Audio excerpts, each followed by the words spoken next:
Restaurant করেছো, তার আগে একজন বাস্তুকারকে দেখিয়েছো, সেই আন্দাজে তোমার রেস্টুরেন্ট ডিজাইন হয়েছে এবং সেইভাবে করেছো।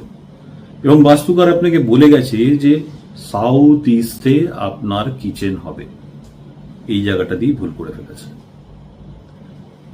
আমাদের রেসিডেন্সিয়াল বাস্তু এবং ফ্যাক্টরি বাস্তু এবং সব বাস্তু বা হোটেল বাস্তু, রেস্টুরেন্ট বাস্তু, বিভিন্ন জায়গায় কিন্তু বিভিন্ন রকমের ট্রিটমেন্ট আমাদের করতে হয়। বিভিন্ন পজিশন, সাউথ ইস্ট হলে কি হবে, সেখানে অগ্নিতত্ত্ব আছে, ওখানেই আমাকে কিচেন করতে হবে।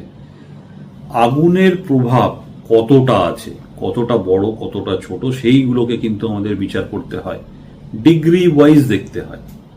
এই সাউথ ইস্টে কিচেন করার ফলেই শপটি বন্ধ হয়ে গেছিল। আমি ওখান থেকে গিয়ে চেঞ্জ করেছি, করার পরে সেই দোকানটা কিন্তু খুব ভালো রকম ভাবে আবার চলতে শুরু করেছে।